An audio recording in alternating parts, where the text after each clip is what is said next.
প্রশ্ন করেছেন, আসসালামু আলাইকুম শেখ। ওয়ালাইকুম আসসালাম। কোনো ব্যক্তি দিনদার হিসাবে জীবন চালানোর চেষ্টা করে, যেমন ছেলে মেয়ে মাদ্রাসায় পড়ায়, ওয়াইফ পর্দায় রাখে, হজ উমরা করে, চেষ্টা করে ভালো কাজ করতে, কিন্তু ইটালিতে রেস্টুরেন্টে চাকরি করে, যেই রেস্টুরেন্টে মদ রয়েছে অথবা সেখানে শূকরের গোস্ত, এটাই বোঝাতে চেয়েছেন সেখানে চাকরি করা এবং সেটা থেকে রোজগার করা হারাম এবং এই রুজি হারাম।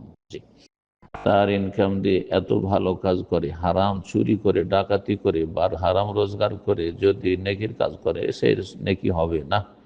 হারাম দিয়ে, হ্যাঁ, হারাম রোজগার দিয়ে, হারাম পয়সা দিয়ে আল্লাহর সান্নিধ্য লাভ হয় না, আল্লাহ থেকে আরও মানুষ দূরে হয়ে যায়।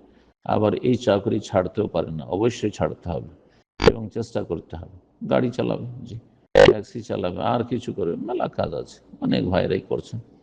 মাসে মাসে খরচ চালাবে কি দিয়ে এই ভেবে না, অবশ্যই আল্লাহ ভালো ব্যবস্থা রেখেছেন, কিন্তু সে চেষ্টা করে না। এই ব্যক্তির জন্য কি কিছু নসিহামূলক কথা বলে উপকৃত হব? আল্লাহ হেদায়েত দান করুন, ঈমানে শক্তি দান করুন এবং জান্নাতের পথে সঠিকভাবে চলার তৌফিক দান করুন। খেয়াল খুশি ধর্মকর্ম করলে হবে না, যে একদিকে কিছু তো দিন ধর্ম পালন করছেন, আর একদিকে আপনি হারাম রোজগার করছেন, হারাম রোজগারে দোয়া কবুল হয় না, তারপরে এই হারাম উপার্জনে কোনো বরকত নেই, শরীরে বরকত নেই, পরিবারে বরকত নেই, ছেলে মেয়েতে বরকত নাই, ধন সম্পদে বরকত নেই, কিছুতে বরকত নেই। আল্লাহ হিদায়াত দান করুন।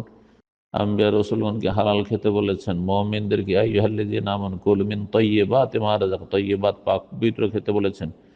ইয়া আইয়ুহার রাসূল কুলু মিনাত তাইয়্যিবাতি ওয়া আমালু সালিহা, পাক পবিত্র হালাল খেয়ে নেক আমল করো, আল্লাহ বলেছেন। আল্লাহ হিদায়াত দান করুন। জি, যেই শরীর, যেই রক্ত মাংস হারাম খেয়ে তৈরি হয়, সেটা জাহান্নামে যাবে, জাহান্নাম বেশি হক রাখে তার, হাদিসে রয়েছে।